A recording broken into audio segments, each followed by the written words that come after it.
कमरा लगभग पूरी तरह से अंधेरे में डूबा हुआ है।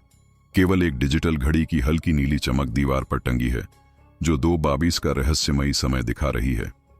हर तरफ एक अजीब सी खामोशी है, इतनी गहरी कि आप अपने दिल की धड़कन भी सुन सकते हैं।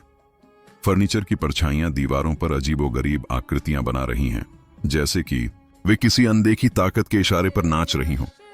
माहौल में एक अनकहा डर घुला हुआ है, जैसे कुछ बहुत बुरा होने वाला है। कमरे का हर कोना एक रहस्य की तरह लगता है, जो अपनी चुप्पी में न जाने कितने राज छुपाए बैठा है। अचानक इस गहरी खामोशी को एक तेज कंपन तोड़ देता है। बिस्तर पर पड़ा एक मोबाइल फोन, जो अब तक बेजान सा लग रहा था, अचानक जी उठता है। उसकी स्क्रीन एक अनजानी भूतिया रोशनी से जगमगा उठती है, लेकिन उस पर कोई नाम या नंबर नहीं दिखता। अज्ञात कॉलर लिखा हुआ है, जो इस रहस्य को और भी गहरा कर देता है।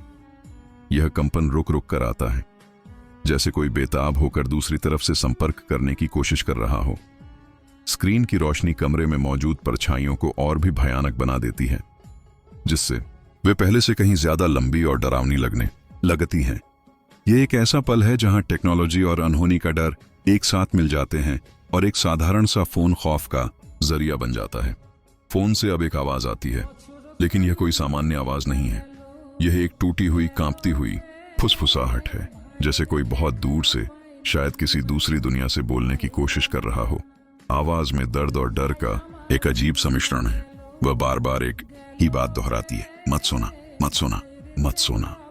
हर बार जब यह वाक्य दोहराया जाता है तो आवाज और भी कमजोर और हताश लगने लगती है। यह फुसफुसाहट कमरे की ठंडी हवा में घुल जाती है, सीधे आपके कानों से होती हुई आपकी रूह तक पहुंच जाती है। ऐसा लगता है जैसे यह आवाज आपको किसी आने वाले खतरे से आगाह कर रही है, एक ऐसा खतरा जो सिर्फ नींद में ही आप पर हावी हो सकता है। यह सिर्फ एक वॉइस मैसेज नहीं है, यह डर का एक निमंत्रण है, जो आपको जगाए रखने पर मजबूर कर रहा है। जैसे जैसे फुसफुसाहट जारी रहती है, कमरे का माहौल और भी तनावपूर्ण हो जाता है। कैमरा धीरे धीरे कमरे में घूमता है, हर कोने की गहराई को कैद करता हुआ। परछाइयां अब सिर्फ नाच नहीं रही हैं, वे जीवित हो उठी हैं।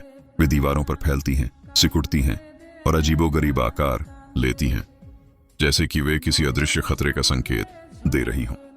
घड़ी की टिक टिक की आवाज अब पहले से कहीं ज्यादा तेज और परेशान करने वाली लगती है, जैसे समय तेजी से किसी अनहोनी की ओर भाग रहा हो।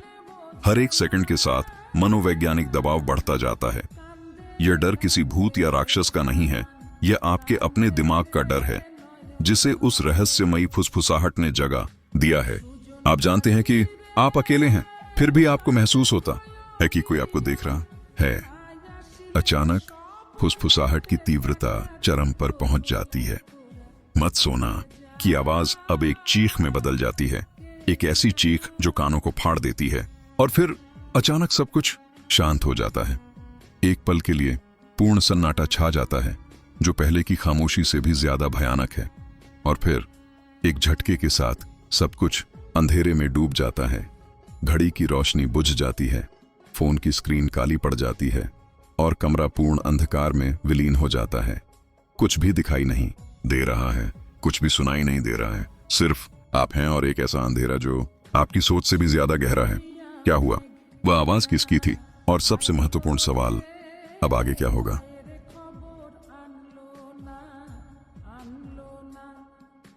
ভাতির চরে নৌকা ফিরা